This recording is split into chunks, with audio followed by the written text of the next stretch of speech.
No matter how much styles change and evolve, and how much new technology brings to the table in animation with the digital age, there's always nostalgia for the old days, and in my case, particularly for Japanese animation. So, for my next project, I thought I'd attempt to recreate a retro anime style scene. Drawing in new styles can be a bit of a struggle for me, so the research phase was important. I made studies of characters with different kinds of facial features to get a sense of the range of styles from this era. There's a pretty wide variety of retro styles to choose from. I then did some of my own sketches of possible characters, framing, and actions for them to perform. I used stylistic features, like how the facial features are drawn, and general proportions based on the studies that I did before. I decided to go with this guy with the Walkman headset. This would also involve a head turn animation, which is something I wanted to try out anyway. I did a quick character model sheet to make sure I understood the design from different angles, but I'm not designing anything beyond what I just need for this shot. I'm just getting a sense of the shape of the head, the hair, and what the features look like from different angles, and that's what's important. But before we continue, a huge thanks to Sketchfab for sponsoring this video. Sketchfab is a super cool site with a huge library of 3D models and assets accessible to everyone. And not just that, it allows you to upload, buy, and sell all kinds of 3D assets easily. So don't forget to check out Sketchfab for all your 3D model needs with our link in the description. Now back to the video. So what I'll be doing is recreating a style that was traditionally done on paper and painted animation cells, which is a very long and tedious process. As amazing as it is, you'll be pretty grateful that digital tools have made this whole process a lot easier and also accessible to you and me. It's a lot easier in Grease Pencil, but all I can do is create a digital approximation of what retro animation looks like. In a new 2D animation project in Blender, I'm bringing in my concept art and sketching out a base for the character. I ended up splitting the character into 3 layers, one for the main elements, another for the hand and the headset, and a third for the hair. I then set about drawing the first frame before the character turns around, setting a couple of in-betweens. Richard Williams in the Animated Survival Kit makes an interesting observation that when you turn your head, you actually tend to blink. So I'm adding closed eyes to this frame.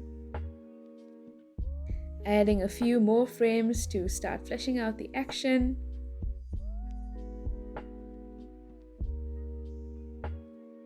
I'm actually giving the shot 2 beats. The character turns and then settles into a smile, reacting to what they see. More in-betweens to smoothen stuff out.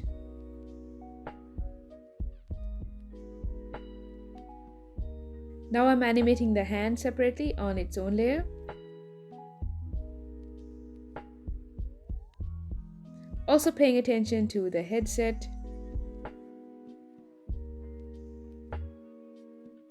And finally the hair.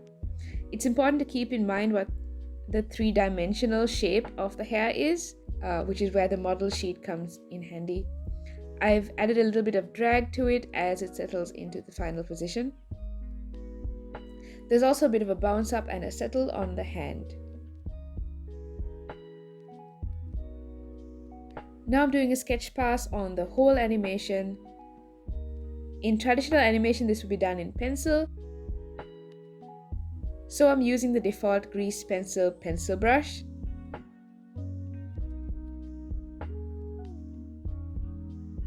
I am using my blue baselines as a guide. I'm also making small corrections and adding little details as I go in this pass. I'm going to make it as close to my final lines as possible to make the line art stage a lot easier for me.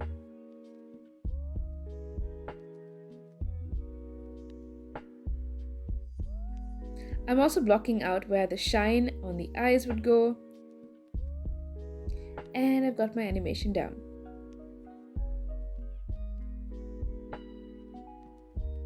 Now on to the lines. I'm making them quite thin, and I'm using the ink pen brush for some slight variation on them. Adding some black fills to the eyes, and the line art is done.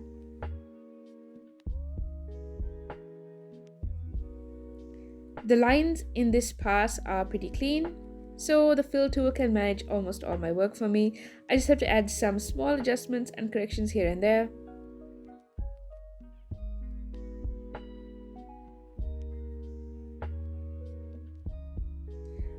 Adding in some secondary colors, like the shade on the hair, a little bit of shine glinting off the eyes, pretty much an anime staple at this point, and some shading on the skin, keeping it pretty simple cell shading.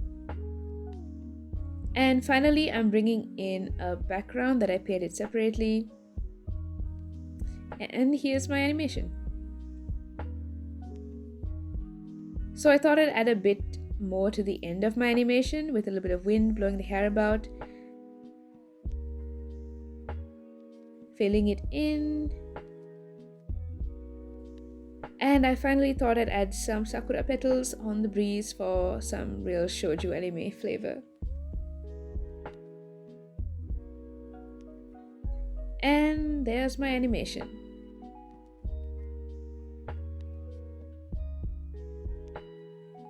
So the anime of the 70s and 80s actually is a completely different aspect ratio from what we use today. So as a final touch, I applied that aspect ratio to my shot as well, and added some noise and filters in Premiere to make it as close as I could get to an actual retro anime look. And here it is.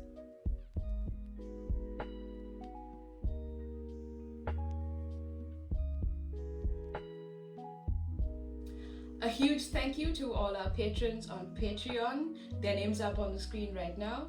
If you haven't already, consider supporting us on Patreon. Also, you can join our Discord for free if you want to hang out with us and other creatives, and check out our social media if you want to see what we're up to. Thanks so much for watching, and I'll see you next time. Have a happy new year. Bye bye.